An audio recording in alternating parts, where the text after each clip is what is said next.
We're going to call this the January meeting of the Lenore County Board of Education to order. I recognize Mr. Harvey for the invocation. Thank you, Mr. Chairman. Let us pray. May the words spoken in this room tonight be beneficial to the students, parents, staff, and administrators in our school system. And may we be led by the guiding principle to always base our decisions on the best interests of our young people. Amen. Please join me in the Pledge of Allegiance. I pledge allegiance to the flag of the United States of America and to the republic for which it stands, one nation, under God, indivisible, with liberty and justice for all.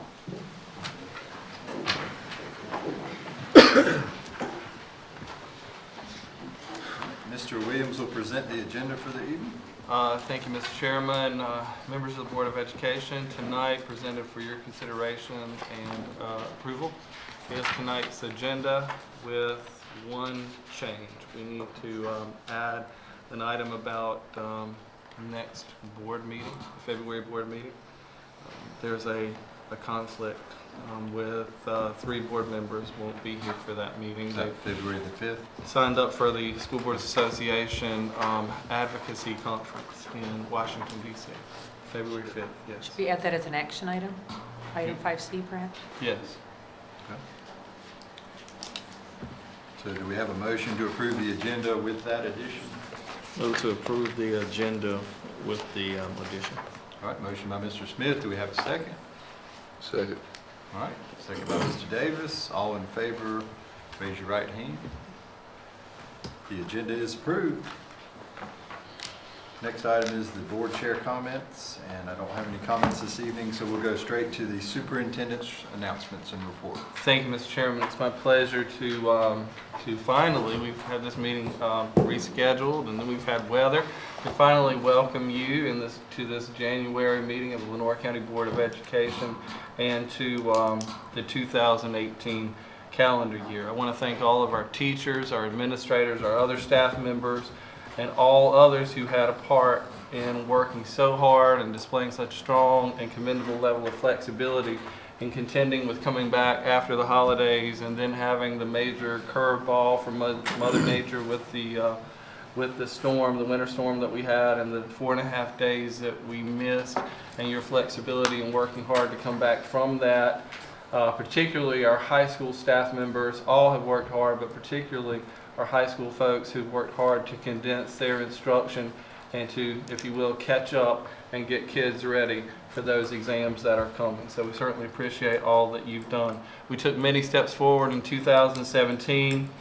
Our district has much to be proud of. We increased student proficiency, we increased student growth, decreased the dropout rate, increased the 4-year cohort graduation rate to an all-time high. We dramatically increased the number of grants for which we applied and correspondingly increased the number we received. We're proud of that. We're honoring some of those teachers here tonight, actually. We're continuing that into this year. We were very pleased to receive state level recognition for our improvement efforts by Advanced Ed, our accreditation agency. We earned state level recognition for our students for their video production skills, their creativity, and their all-around hard work and artwork with the North Carolina School Boards Association contests in Greensboro recently. State level recognition for our teachers and the district, and having them invited to multiple conferences to present about improvements in the school system. We're very proud of that, points of innovation that they're showing around.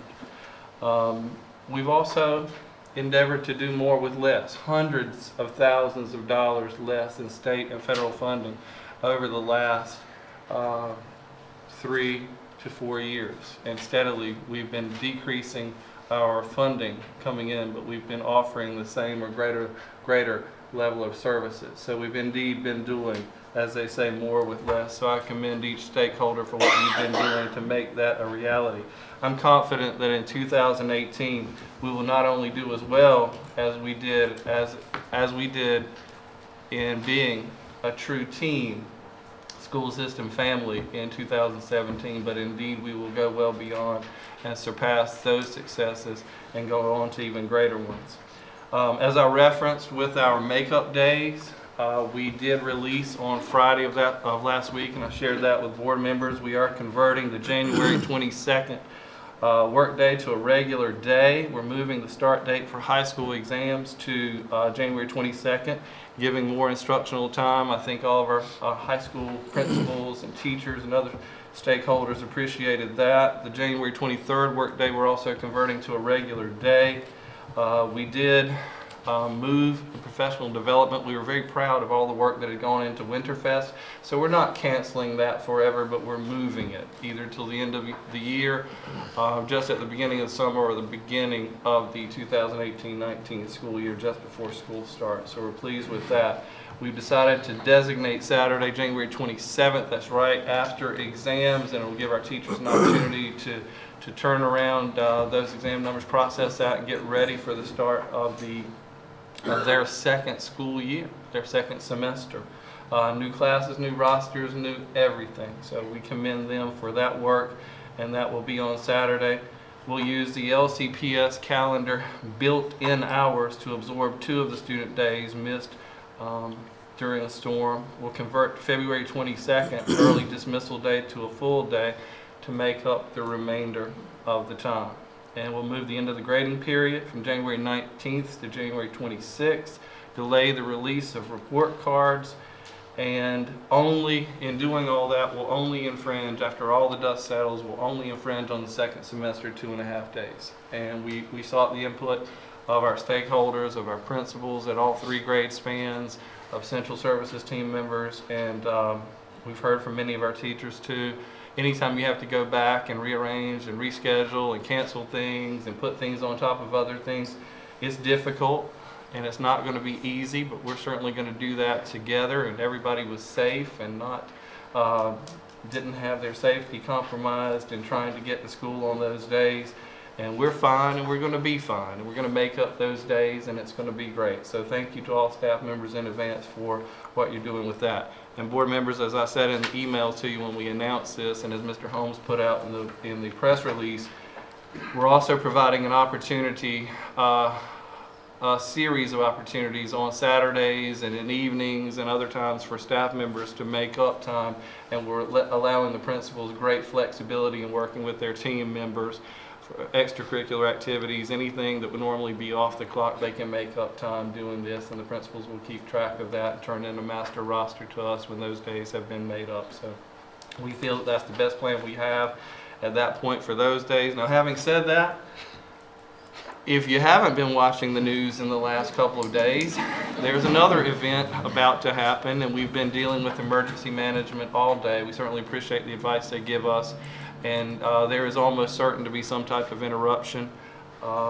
in the school system schedule for tomorrow, and we're currently evaluating to what degree that will be the case. So that is on the way, probably starting mid-morning tomorrow, about 10 a.m., some type of precipitation. At this time, it's my great pleasure to recognize some state level winners. I referenced earlier the tremendous increase in grant funding that we were seeking last year, and the tremendous increase in the number of grants that we received.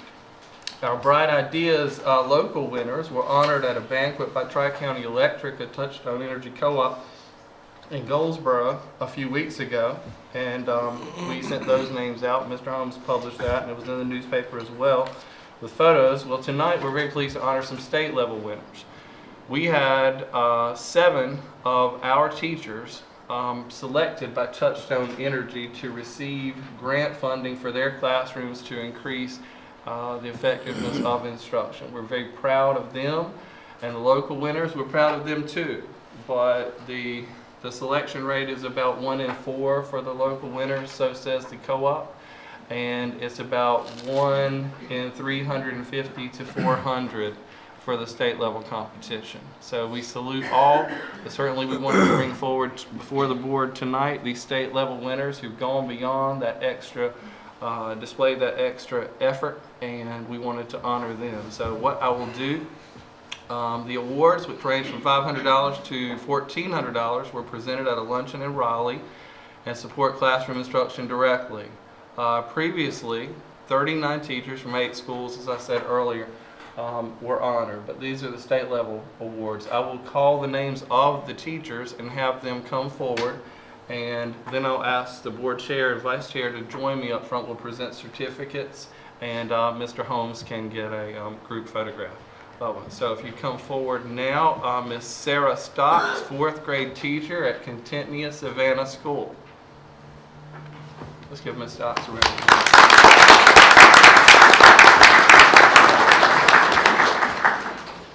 Ms. April Modlin, 4th grade teacher, Contentnia Savannah School.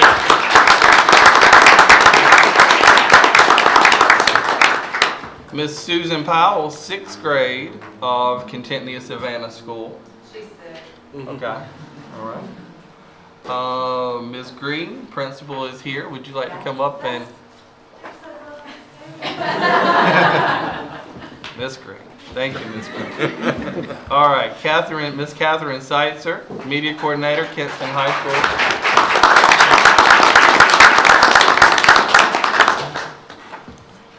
Ms. Vicki Wessel, science teacher, Kinston High School.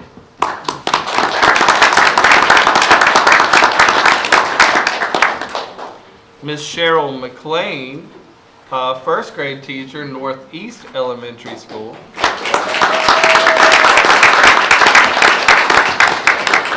And Ms. Antoinette Roberts of Southeast Elementary School.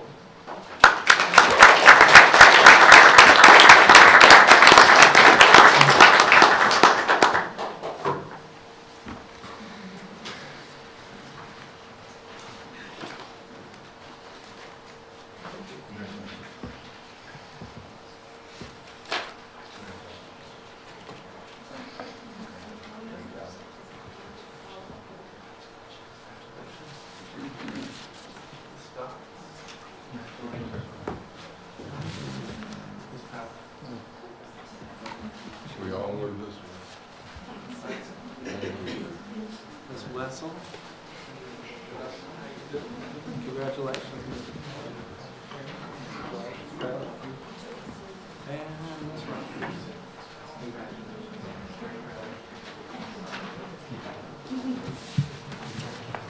You good?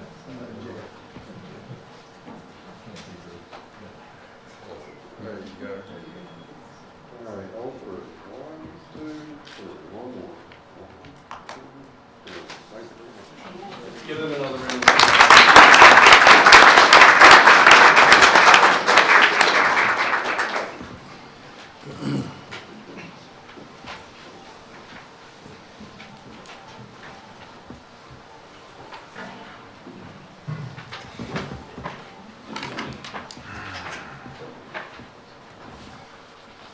Thank you, Mr. Chairman. That concludes my report. All right, thank you, Mr. Williams. The next item is public comment. And I understand that we do not have anyone signed up tonight, so we'll move to the presentation portion of our agenda. First presentation on the Positive Behavioral Intervention and Support, PBIS.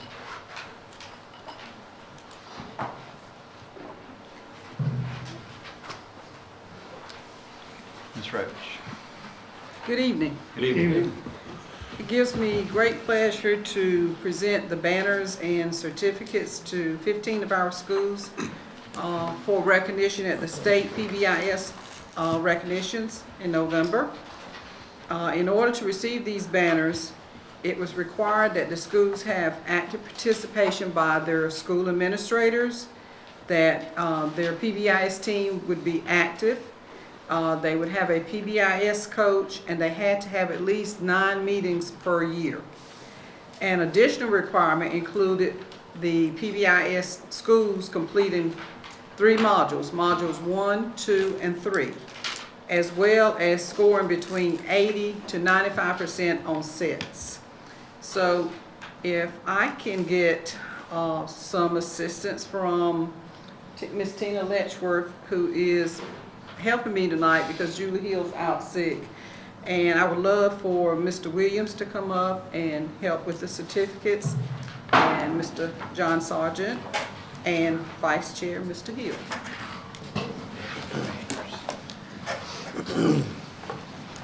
And the first ribbon goes to, and it's a green ribbon, and it goes to North Lenoir High School.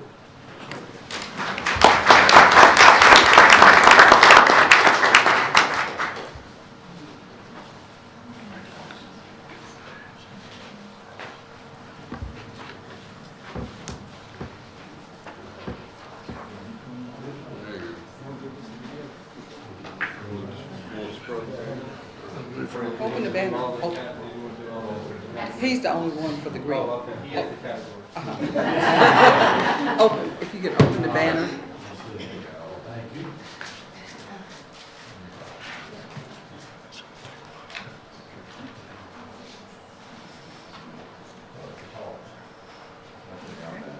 Okay.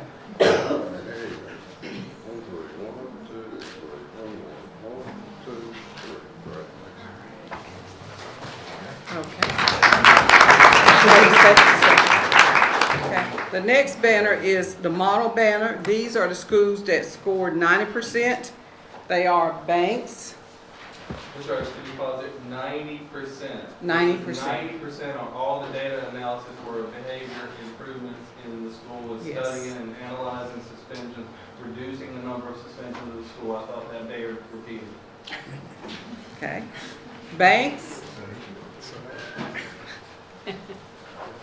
Brink Middle School.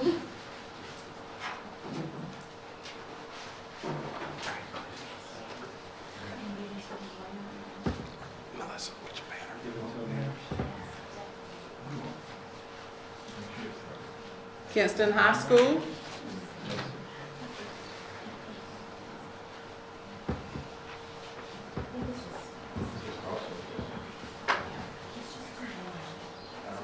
LaGrange Elementary. Yeah, they're all the same.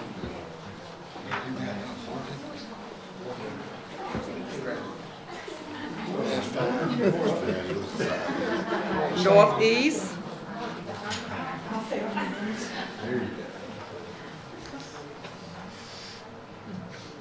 Pink Hill Elementary.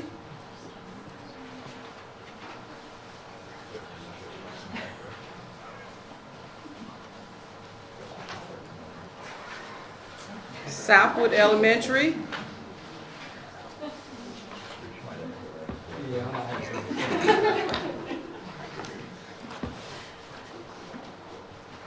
And Southeast Elementary.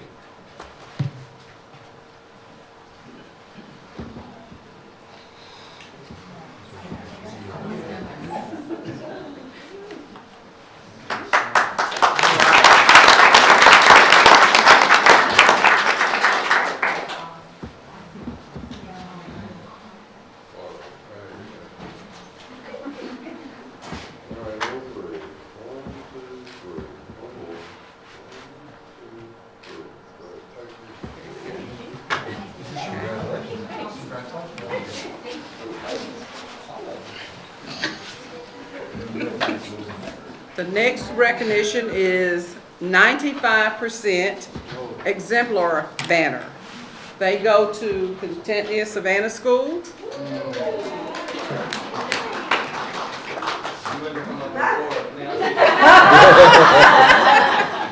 Okay. Lenoir County Learning Academy.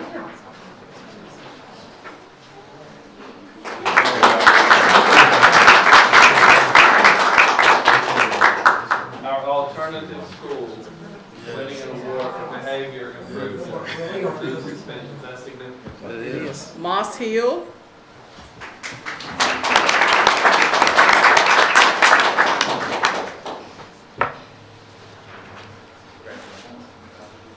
Northwest.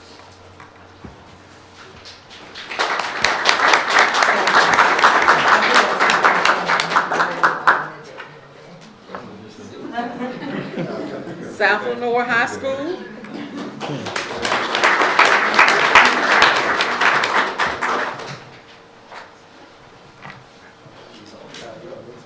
And Woodington Middle.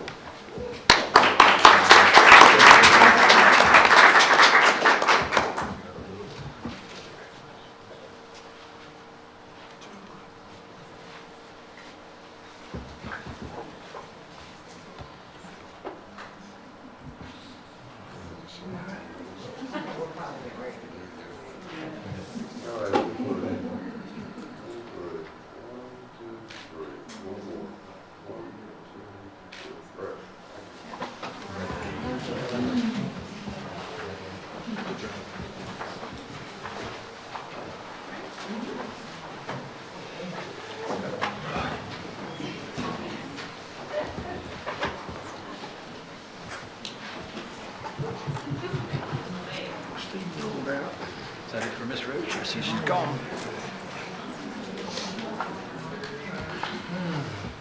Next item is the 2016-2017 financial statements and auditors report. Mr. Adams and Mr. Davenport, I see is here. Good evening.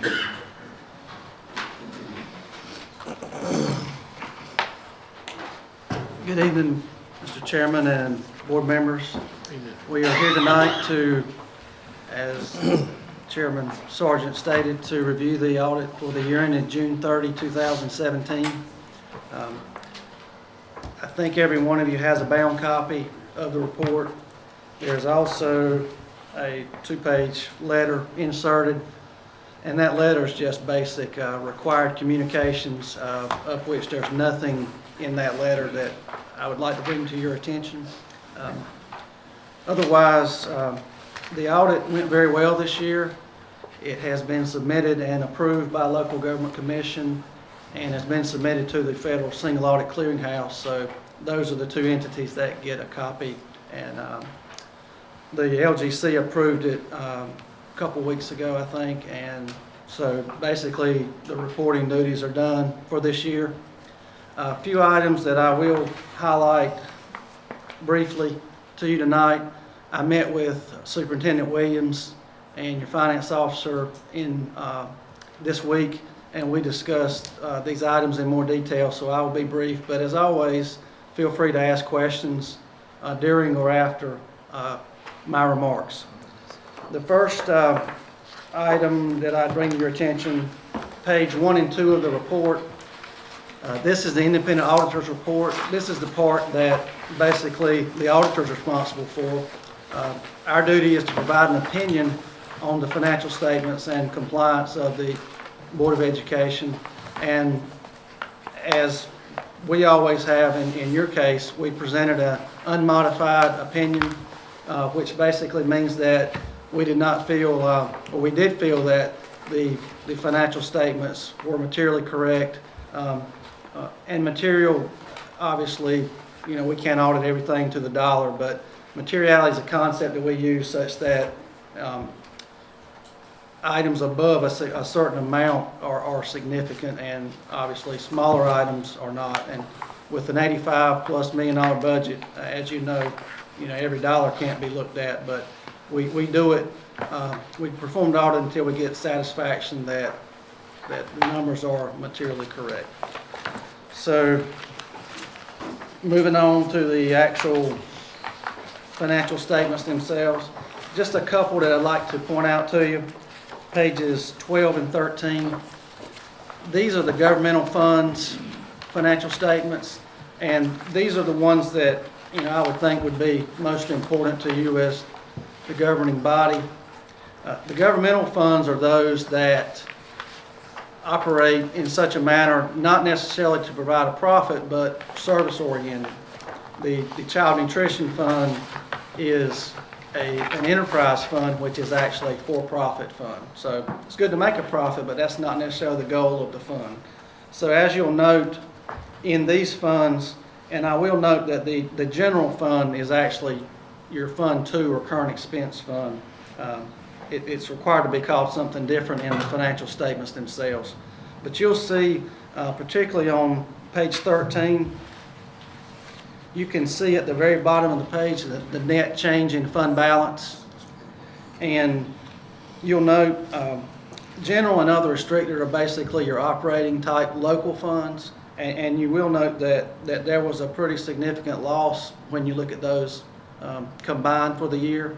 Those funds are financially stable, but we did discuss in our meeting this week that the trend, we've had losses for a couple of years, so at some point you'll have to address those, but not necessarily today because those funds are stable. And you can see the actual fund balance or that reserve amount, the very bottom line on page 13 for each of those funds. The capital outlay fund basically is for capital needs, as the fund indicates, and you'll see a substantial profit there. However, that's because of the lease renewal that you performed at the end of June. What happened there, you sold the old leased equipment, got the money in before June 30th, and didn't make the first lease payment until early July, which is going to be in the subsequent year. So that's just a timing issue. The fund really didn't make the profit as indicated. It's just a timing issue. The State Public School Fund is a break-even fund every year. That just shows the money you get from North Carolina Department of Public Instruction, and that's by far the largest funding source that you have, but it's always a break-even.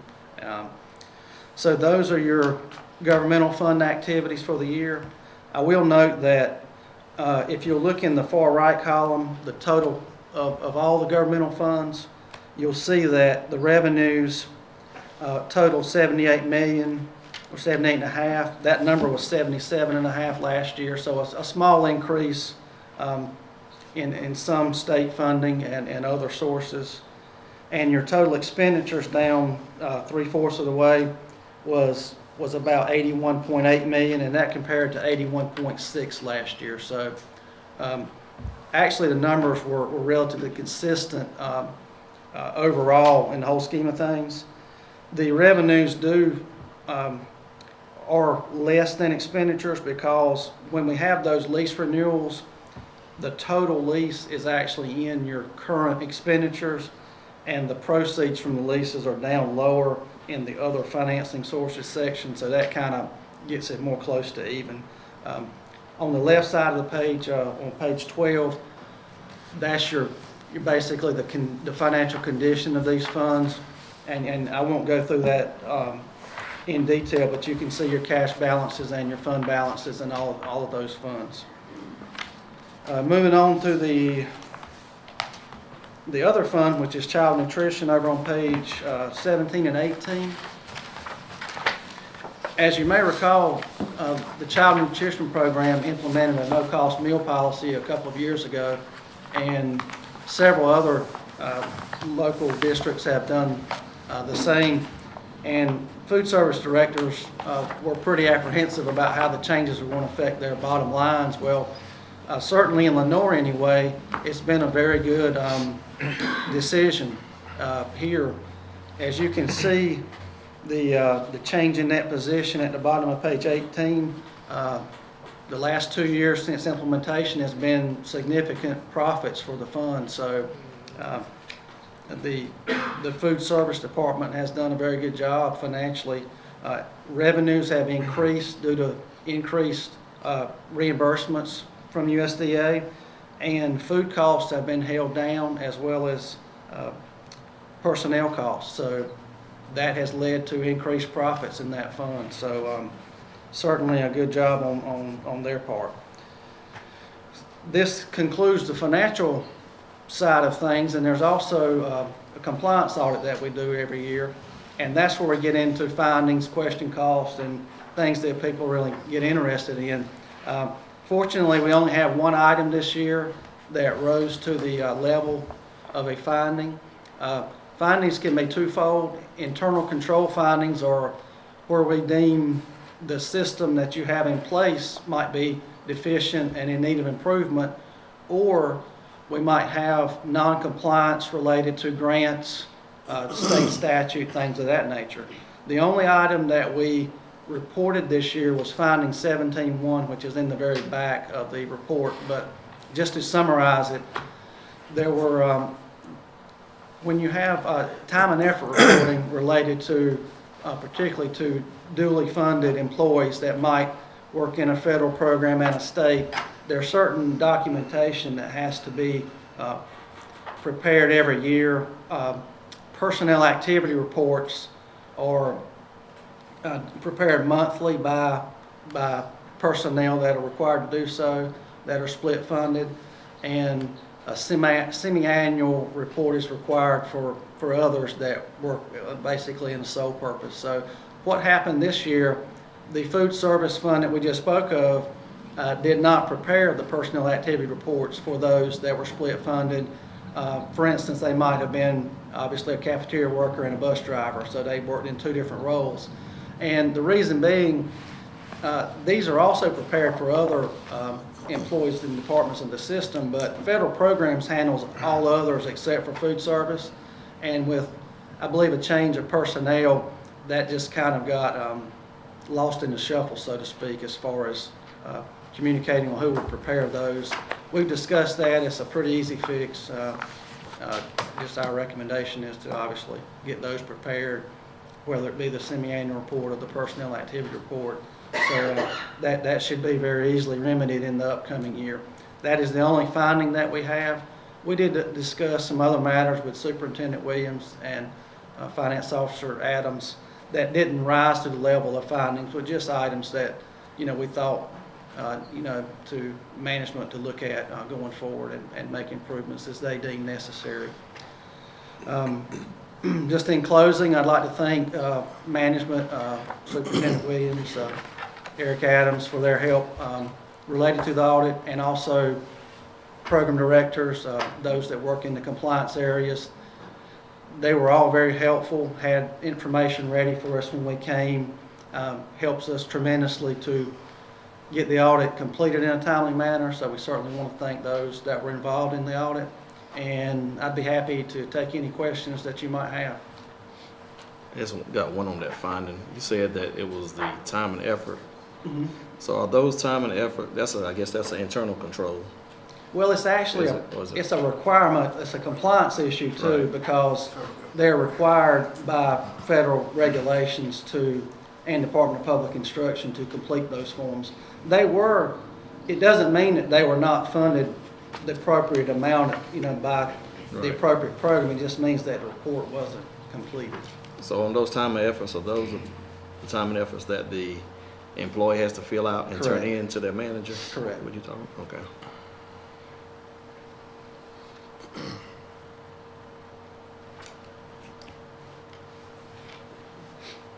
Any other questions for Mr. Davenport? Is there any way to recreate the information contained in those reports at this point? Are we going to go back and try to work on those reports? Well, I guess it Can we could. just move forward next year? I think going given forward is the proper biggest thing. information? It is, it's a paperwork issue more than anything. Like I said, it doesn't mean that money was spent in the wrong place. It just means that. We can't necessarily prove exactly where it was spent. That's right. I don't see it as obviously it is a requirement, and I don't see it as an issue that any funding agency would require, any payback of funds or anything. It's just Okay. going Well, that was my forward. next question. Yeah. What's the consequence for that failure to report or failure to comply?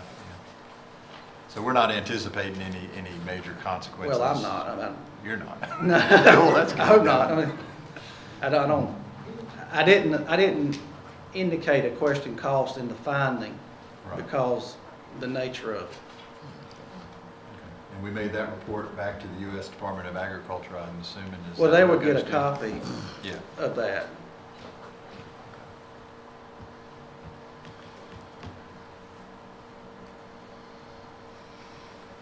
All right. Any other questions for Mr. Davenport? No. Thank you. Well, we thank you for coming this evening. Thank you, Mr. Davenport.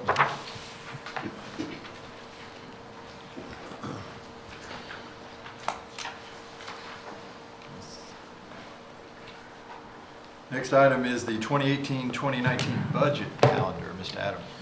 Good evening, board members.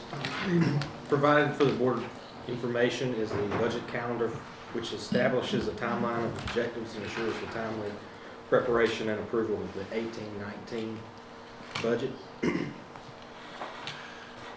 I just want to point out some of the highlights on that timeline, which doesn't deviate from any of our previous years, but those bold are legislatively required that we have those budgets, completed at those times. Historically, the county has asked for our budget prior to May 15th, and we've been able to supply it to them for that first May meeting that they hold. Always by May 1st.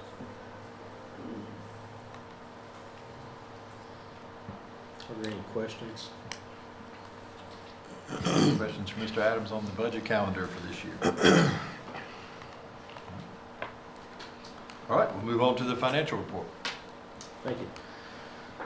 Presented is a December financial report that summarizes all year-to-date activity for all fund sources for Lenore County Board of Education.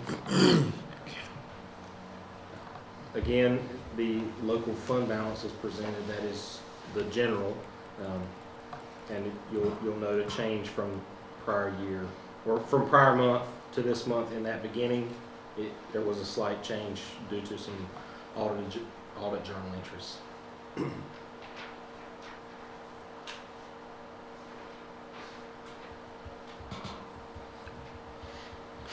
Any questions for Mr. Adams on the financial report?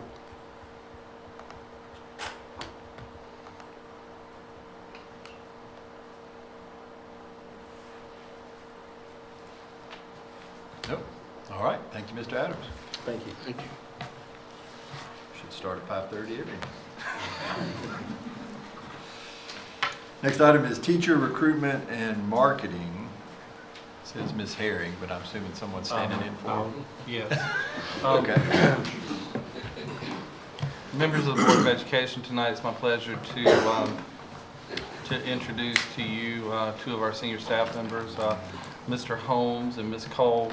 As you remember, in August at our Board of Education retreat, we came together to formulate and to vote on goals for the year and action steps and things that we wanted to prioritize for our work as a Board of Education, as an administrative team, and as a school system team. And two of those things were marketing the good things that are happening in the school system, direct marketing in terms of recruiting students, which is what public school systems have never had to do before, but we're in that business now in the a more open marketplace.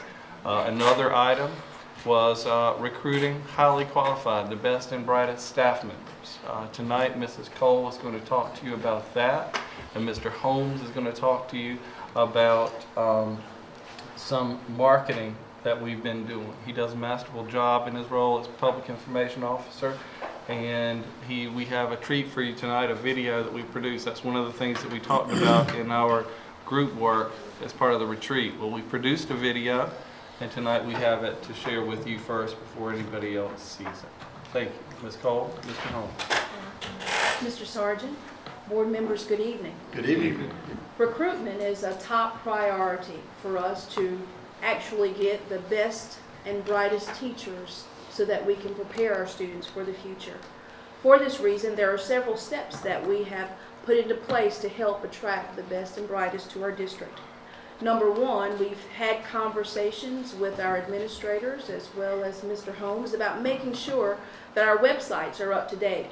Many of our candidates look at websites and social media when making employment decisions, so we want to make sure that we have the most accurate information possible. Secondly, a second strategy is job fairs. At the present, our district has identified a minimum of 13 job fairs in which we will participate. These job fairs include colleges and universities within North Carolina and outside of North Carolina, public and private institutions. We've also identified several historically black colleges and universities in order to participate. We are also working to deepen our relationship with universities. In particular, we're working very closely with East Carolina University on a Grow Your Own initiative. We've met with Ms. Lynn Mooring, who is actually the coordinator for the State Employees Credit Union Partnership East-South Central Consortium. Through our partnership, we will work with high school students, we'll work with teacher assistants and substitutes, and introduce them to the career pathway for teaching. This Grow Your Own initiative helps students with application for admission to college, with course registration, and overall advisement. We're also very fortunate in that LCPS was one of 2 school districts chosen by East Carolina to pilot a program for elementary lateral entry teachers. With this program, a unique course of study is developed in which the teachers will participate, and the teachers will have an opportunity to receive support from the North Carolina New Teacher Support Program. So we are very excited about these efforts in order to attract the best and brightest to our school district.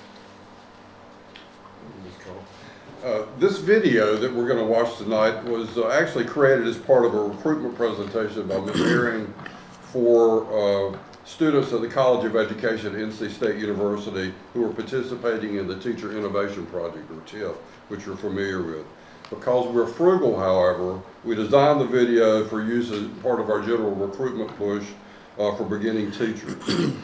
We just have to do a little judicious editing. For example, a couple of the subliminal references to NC State that you'll see in the video will be removed before we show them at East Carolina or any other place where the Wolfpack are not held in high regard. Regardless of the campus we're recruiting at, the video speaks to 20-something seniors thinking about their next best move after college, and the message is the same. LCPS is a great place to get started. Because we wanted to make a real impression on these students, and because the quality of the video says something about the attention to quality in our schools, we decided to hire out production of the video rather than to do it in-house. After sizing up 4 video production firms in terms of cost and capability, we settled on Uptone Pictures based in Wake Forest. Michael Davis, the owner, met here in mid-October with Ms. Herring, Ms. Cole, Kim Hazelgrove, and myself, and together we looked at a draft of the script, at locations and deadlines. Davis and a crew of 3 returned for 2 days at the end of October to shoot the video, working from our script and filming in 6 different schools, as well as locations around Kinston. The Uptone staff then spent the following week editing hours of video down to 5 minutes and refining the content at least 4 times in response to our direction.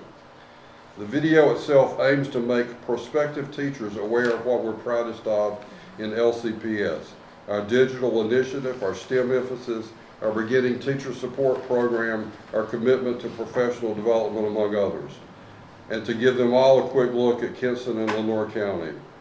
And because most school districts can point to similar programs and their own local amenities, we wanted to make a video that went beyond facts and created a feeling that struck an emotional chord and appealed to the selflessness and commitment to teaching that LCPS would like to see in its beginning teachers. We wanted to tell a story of success and fulfillment in Lenoir County Public Schools. Luckily, we found exactly the story we were looking for right here with 2 of our own teachers, Tiffany and Carson Shepard. And we found a very capable narrator for the video in Tiffany Shepard. We had hoped to introduce them to you tonight, but they're being both selfless and committed. They are coaching a basketball game and send their regrets. So you'll get to meet them on the video, however. If there are no questions, we'll go ahead and go to the videotape. Any questions?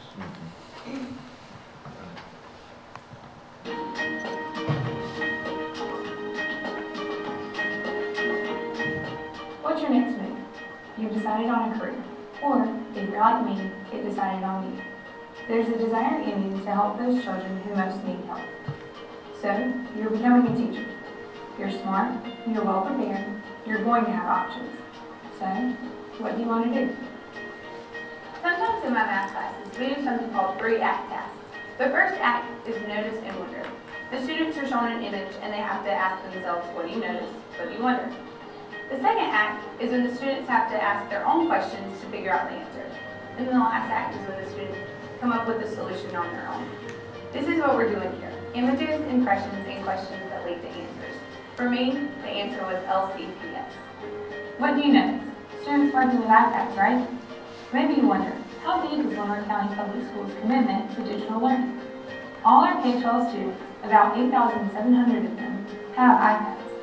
Those and the iPads and MacBooks teachers receive give us new tools to teach in a new and better way. This is the 4th year of Lenoir County Public Schools' Digital Learning Initiative. Having iPads for all students allows me to differentiate instruction and really engage students. I'm teaching the way my students want to learn.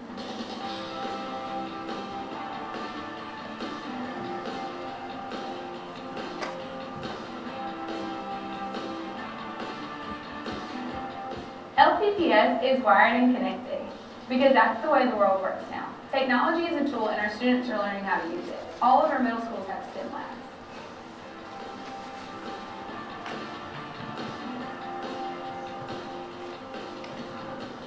It's more than bits and bytes.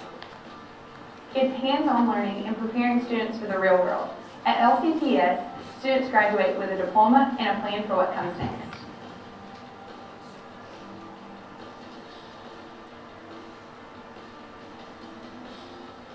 What do you notice? High school students in class? Yes, but high school students in a college class taught by a college instructor on the high school campus. No other school district in the region has as many students earning college credit online and on campus than LCPS. Our goal is continuous improvement. At the same time, our schools are developing students. LCPS is helping develop excellent teachers. I've been part of some really awesome professional development. A great summer math symposium, state math conferences. I'll tell you the truth, it's all made me a better teacher. More than that, it's made me feel valued. Do you want to work in a school district that values professional development for teachers? Well, here we are.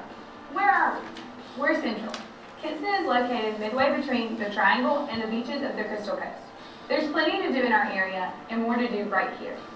The longest public art trail of any city in the state. Music, a first-class fitness center, next door to the region's finest water park, all sorts of sports. And for you foodies, Chef Vivian Howard's Chef in the Farmer restaurant. As seen on TV.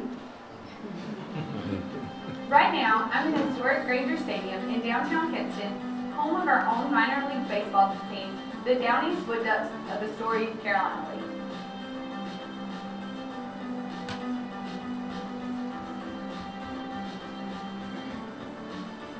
Or, as I should say, the Down East Wood Ducks, 2017 champions of the Carolina League.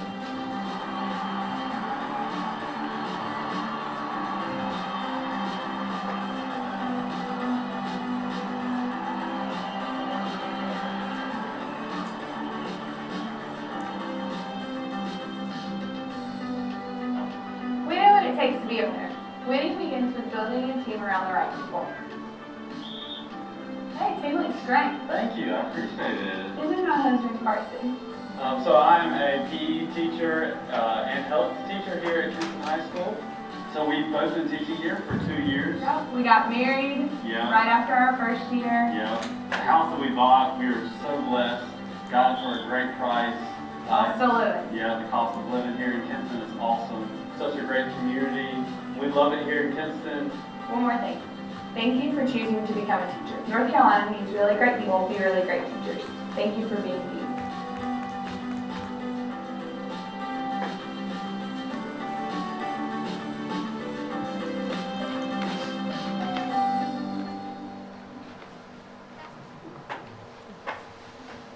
So our message is, come to Lenore County, find a spouse, buy a house, and live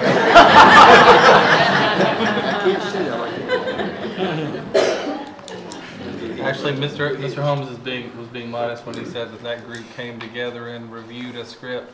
You can't review what doesn't exist. He wrote that script. So great job, Mr. Holmes, and great job, team, on producing that outstanding video. Thank you. All right, thank y'all very much. Looks great.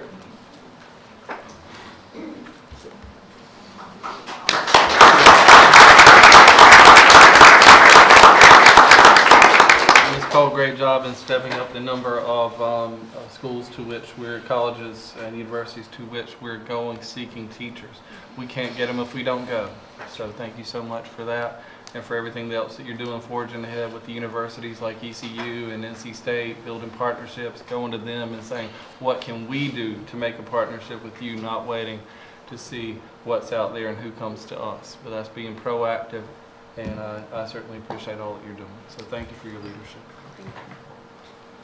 We'll move to the action portion of our agenda. The first item is the policy on teacher contracts. Ms. Cole. Chairman Sargent and board members, during our December Board of Education meeting, information was presented for your review on teacher contracts.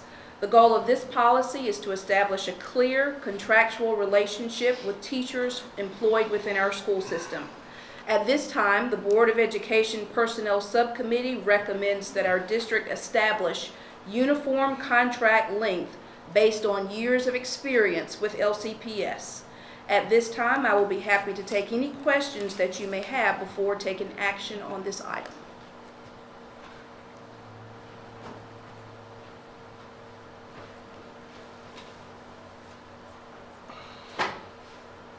And that specific policy should be in your materials if everyone's had a chance to review it.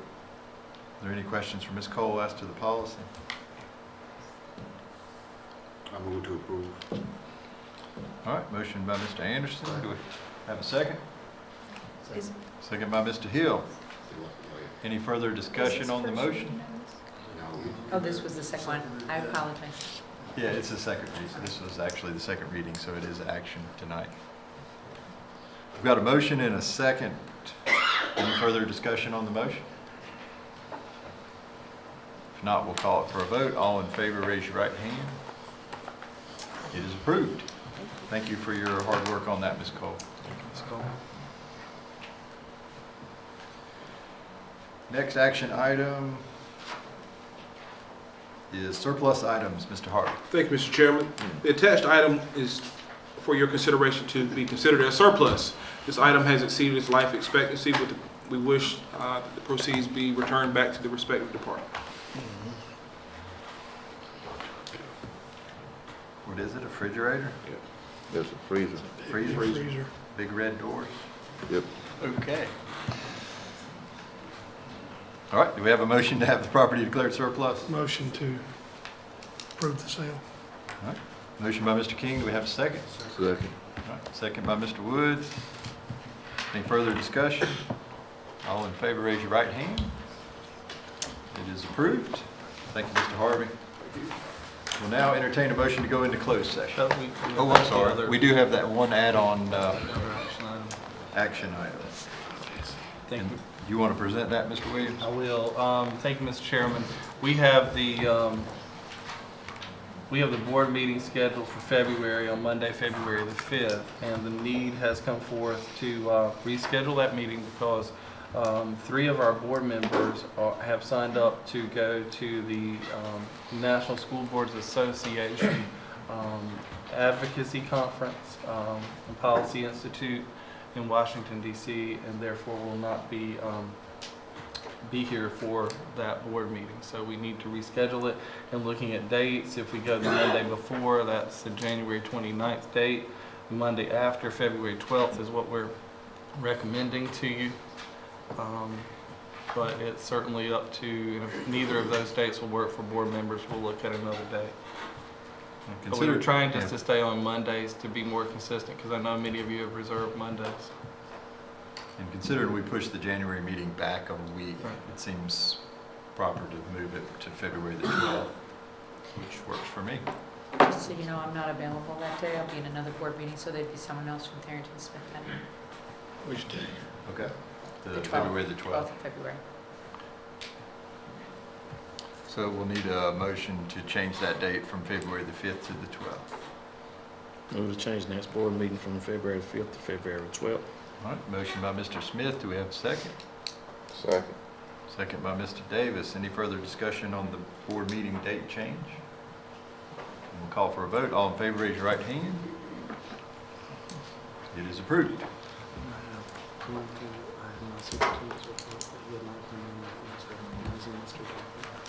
Okay.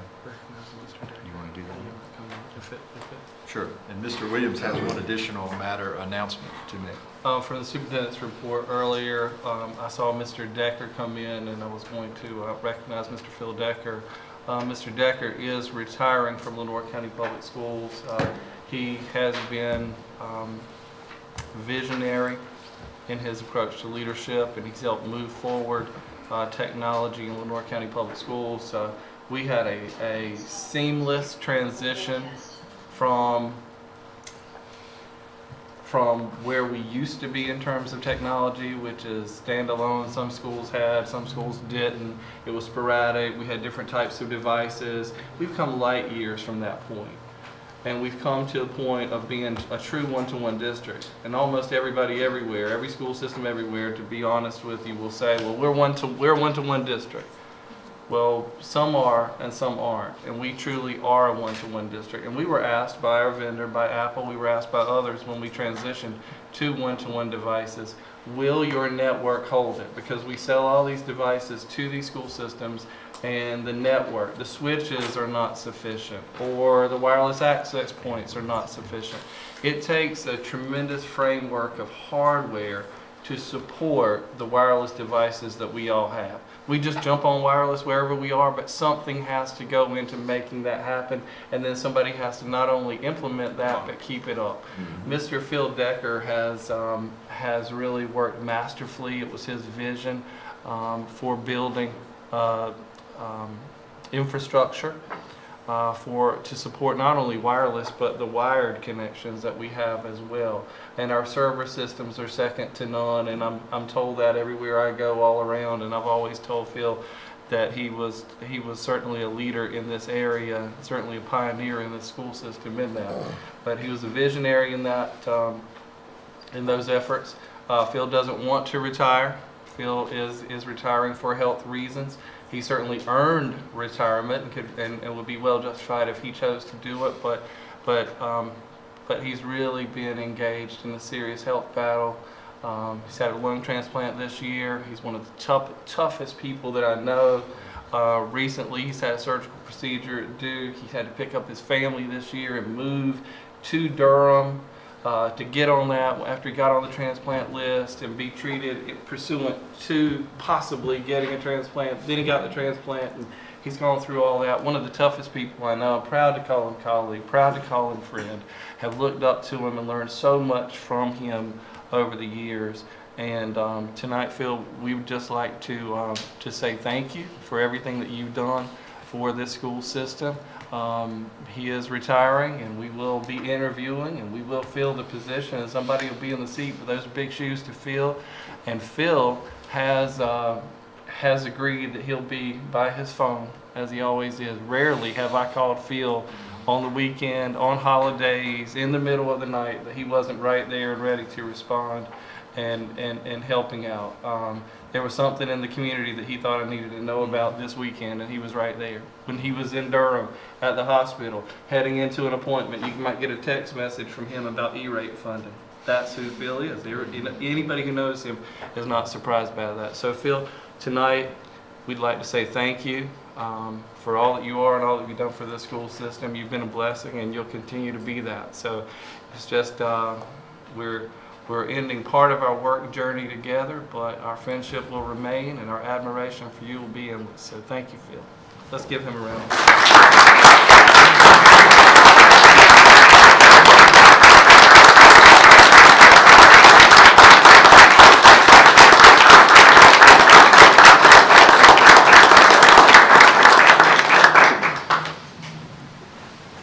And Teresa. Teresa, the spouse always deserves, at least mine does, and I know Phil's got a great one too, an even better one. So great job to you, and thank you for all that you've done. You've not officially been on the payroll, but you've been contributing every day, so you're a treasure too. Thank you. All right, Mr. Chairman, thank you. We'll entertain a motion to go into closed session. I move that the North County Board of Education go into closed session under North Carolina General Statute 143-318.11 to prevent disclosure of confidential personnel files, to consult with the board's attorney in order to preserve the attorney-client privilege, and to consider matters relating to the initial employment of an individual employee. Motion by Mr. Hill. Do we have a second? Second. Second by Mr. Smith. All in favor of going into closed session, raise your right hand. We are now in closed session. Thank you. We are now back in open session, and we will entertain a motion to approve the personnel report with the addendum. Move to approve the personnel report with addendum. All right, motion by Mr. Smith. Do we have a second? Second. Second by Mr. Davis. All in favor of approving the personnel report with the addendum, raise your right hand. They are approved. And we'll also entertain a motion to approve the administrative contracts as presented in closed session. Motion. Can we have the amendments to the administrative The contract? amendments to the administrative contracts as presented in closed session. You And specifically, those are asked to Mr. Williams, Mr. Harvey, and Ms. Harris. Do we have such a motion? So moved. All right, motion by Mr. Anderson. Do we have a second? Second. All right, a second by Mr. Hill. All in favor of approving the amendments to the administrative contracts for Mr. Williams, Mr. Harvey, and Ms. Herring as presented in closed session, raise your right hand. They are approved.